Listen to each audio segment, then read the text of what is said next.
Hello दोस्तों, पूरी दुनिया में जहां 195 कंट्री हैं, वहीं लगभग प्रत्येक कंट्री का अपना अपना करेंसी भी होता है, जिस करेंसी में वह देश अपने देश के अंदर खुद का व्यापार करते हैं। चाहे वो देश अमेरिका, रूस, चीन, फ्रांस या भारत जैसे बड़े अर्थव्यवस्था वाला हो, या श्रीलंका, पाकिस्तान, नेपाल, भूटान जैसे छोटे अर्थव्यवस्था वाला, सभी देशों का अपना करेंसी होता है। प्रत्येक देश अपने करेंसी से अपने देश के अंदर ही व्यापार कर पाते हैं, लेकिन बात जब आती है अंतर्राष्ट्रीय व्यापार की, तो ये सभी करेंसी अमान्य हो जाती। जैसे 8 नवंबर 2016 के बाद इंडिया में चलने वाली 500 और 1000 की पुरानी नोटें अमान्य हो गई थी। दुनिया के सभी देश एक दूसरे से अंतर्राष्ट्रीय व्यापार करने के लिए डॉलर का प्रयोग करते हैं। जी हाँ, अमेरिकी डॉलर का। और इसका फायदा अमेरिका उठाता है। किसी भी देश का अर्थव्यवस्था को गिरा देता है तो किसी भी देश की अर्थव्यवस्था को उठा देता है। यही कारण है कि दुनिया के चाचा बने फिरता है अमेरिका। चाहे मुद्दा किसी भी दो देश का हो, बिन बुलाए पहुंच जाता है अमेरिका, क्योंकि अमेरिका की अर्थव्यवस्था पर टिका है दुनिया का अर्थव्यवस्था। वह जब चाहे किसी भी देश पर सैंक्शन लगा देता है और उस देश की अर्थव्यवस्था को चौपट कर देता है। 2018 में ईरान पर सैंक्शन लगाया था, जिसके कारण ईरान का अपना करेंसी रियाल को बदलकर तुमान करना पड़ गया था, क्योंकि ईरान एक तेल निर्यातक देश है। और जब अमेरिका सैंक्शन लगाया तो ईरान से पूरी दुनिया व्यापार करना बंद कर दिया। यहाँ तक कि भारत ने भी अमेरिका के कहने पर ईरान से दोस्ती तोड़ दी, जिसके कारण ईरान को बहुत बड़ा आर्थिक संकट से गुजरना पड़ा। ठीक इसी प्रकार वेनेजुएला पर भी सैंक्शन लगा करके उसकी अर्थव्यवस्था को चौपट कर दिया। इस प्रकार दुनिया के और भी देश, नॉर्थ कोरिया, इराक, अफगानिस्तान जैसे कई देश की अर्थव्यवस्था अमेरिका चौपट कर देता है। प्रश्न बड़ा उठता है कि क्या अमेरिका ऐसे ही किसी पर प्रतिबंध लगा देता है या कोई वजह है? अमेरिका उस देश पर प्रतिबंध लगाता है जो देश अमेरिका की बात को नहीं मानते हैं। अमेरिका अपनी बात मनवाने के लिए उस देश को बुरी तरह मजबूर कर देता है। जब किसी देश पर प्रतिबंध लगाया जाता है तो उस देश की करेंसी का वैल्यू डॉलर के मुकाबले गिर जाती है और उस देश में महंगाई आ जाती है। महंगाई की मार उस देश की जनता झेल नहीं पाती है और वह अपने सरकार के विरोध में आंदोलन करने लगती है और फिर सरकार को अमेरिका के सामने झुकना पड़ जाता है। तो अब आपको डॉलर की कीमत समझ में आ गया होगा, लेकिन प्रश्न बड़ा है कि आखिर दुनिया डॉलर को मानता ही क्यों है और अमेरिका को यह अधिकार किसने दे दिया कि वह किसी भी देश पर प्रतिबंध लगा दे? इस बात को समझने के लिए वीडियो के अंत तक बने रहें। 1914 से पहले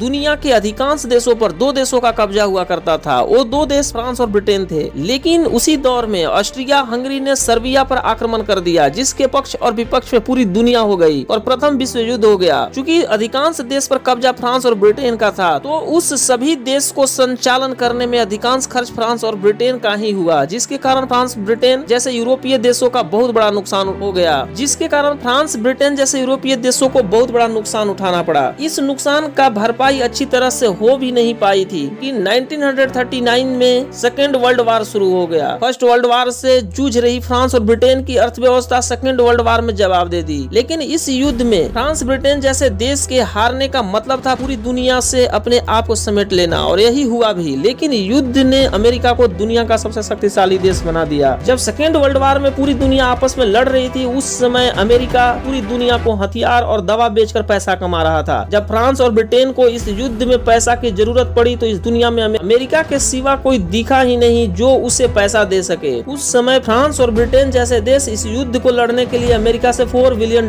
की मांग की और इस पैसा के बदले अमेरिका के हर शर्त को मानने के लिए तैयार भी हो गए। इसके बाद अमेरिका ने ब्रिटेन, फ्रांस जैसे देशों को पैसा दे दिया। कुछ ही दिनों बाद 1945 में सेकेंड वर्ल्ड वार समाप्त हो गया, लेकिन तब तक पूरी दुनिया का अर्थव्यवस्था बर्बाद हो चुका था। इस युद्ध में हारे हुए देश के सभी संपत्ति को जीता हुआ देश हड़प लिया। वहीं जीता हुआ देश इस युद्ध में इतना बर्बाद हो चुका था कि उसकी अर्थव्यवस्था चल नहीं पा रही थी। इसके बाद अमेरिका ने रूस, यूरोपीय देश, कनाडा, ऑस्ट्रेलिया, जापान जैसे विकसित देशों को तथा जिनको वो कर्ज दिया था सभी 107 कंट्री को वाशिंगटन डीसी में बुलाया और अपना दिया हुआ कर्ज को मांगा। उस समय अंतर्राष्ट्रीय मुद्रा के रूप में सोना चलता था। सभी देशों ने अमेरिका को अपना सोना दे दिया, जिसके चलते अमेरिका के पास सोना का भंडार हो गया। इसी सम्मेलन में एक बात पर और चर्चा हुई, अंतर्राष्ट्रीय व्यापार के बारे में। इस युद्ध से हुई बर्बादी से बाहर निकलने के लिए अंतर्राष्ट्रीय व्यापार का होना बहुत जरूरी था और इस व्यापार को करने के लिए दुनिया को पैसे की जरूरत थी, क्योंकि बिना पैसा के व्यापार संभव नहीं था। जिसके लिए 1944 में ब्रिटेन वुड्स सम्मेलन के माध्यम से एक बैंक खोला गया, IMF, जो अमेरिका में स्थित है। यह बैंक पूरी दुनिया को व्यापार करने के लिए लोन बांटने की काम करती है। इस बैंक में 80% शेयर अमेरिका ने अपना जमा कराया और दुनिया के सभी देशों को व्यापार करने के लिए लोन देना शुरू कर दिया। लेकिन फिर से बात वही आकर रुकी कि आखिर व्यापार किस मुद्रा में किया जाए, किस देश की मुद्रा पर भरोसा किया जाए। अमेरिका ने सभी देशों को डॉलर पर भरोसा करने के लिए मजबूर कर दिया, क्योंकि अमेरिका का कहना था कि जिसके पास सोना सबसे ज्यादा रहेगा उसी देश की मुद्रा पर भरोसा किया जाएगा, जिसकी बात को अधिकांश देश मान लिए, क्योंकि अधिकांश देश अमेरिका के कर्ज तले डूबे हुए थे। जिसके बाद डॉलर दुनिया का सबसे मजबूत मुद्रा निकलकर बाहर आया और आज अमेरिका इस डॉलर के भरोसे दुनिया को अपने इशारे पर नचाना चाहती है। अब आते हैं दूसरे प्रश्न पर कि अमेरिका दुनिया पर संसंग कैसे लगाती है। दुनिया की आधी अर्थव्यवस्था को यूरोपीय देश तथा अमेरिका लेकर के बैठा हुआ है और इन सभी देशों ने आपस में कई संगठन बनाया है, जैसे नाटो, यूरोपीय यूनियन, G8 जैसे संगठन, जिसका नेतृत्व अमेरिका करता है। इस संगठन में कुल 27 देश हैं। अमेरिका जिस देश पर प्रतिबंध लगाता है उस देश से यह 27 कंट्री अपना व्यापार बंद कर देते हैं। यदि प्रतिबंध लगाए हुए देश से कोई दूसरा देश व्यापार करता है तो उस देश से भी ये लोग व्यापार अपना बंद कर देते हैं। यही कारण है कि प्रतिबंधित देश से कोई व्यापार नहीं करता है, जिसके कारण उस देश का अर्थव्यवस्था बर्बाद हो जाता है। अमेरिका ने भारत को रूस तथा ईरान से व्यापार करने पर सैंक्शन लगाने की धमकी दी थी, क्योंकि रूस तथा ईरान दोनों पर सैंक्शन लगा हुआ है। जिसके बाद भारत ने ईरान से तो दोस्ती तोड़ दी थी, लेकिन रूस से रिश्ता बरकरार रखा था और S-400 मिसाइल सिस्टम भी खरीदा था। जिसके बाद अमेरिका के संसद में भारत पर भी प्रतिबंध लगाने की बात निकल कर आई थी, लेकिन भारत पर प्रतिबंध अमेरिका नहीं लगा सकता, क्योंकि भारत एक बहुत बड़ा मार्केट है और चाइना को कंट्रोल करने के लिए हिंद महासागर में भारत ही अमेरिका को साथ दे सकता है। तो अब आपको समझ में आ गया होगा कि अमेरिका कैसे अपने आप को शक्तिशाली बनाकर बैठा हुआ है। तो हमारा वीडियो कैसा लगा हमें कमेंट बॉक्स में जरूर बताएं तथा लाइक शेयर करें और सब्सक्राइब करना ना भूलें। धन्यवाद।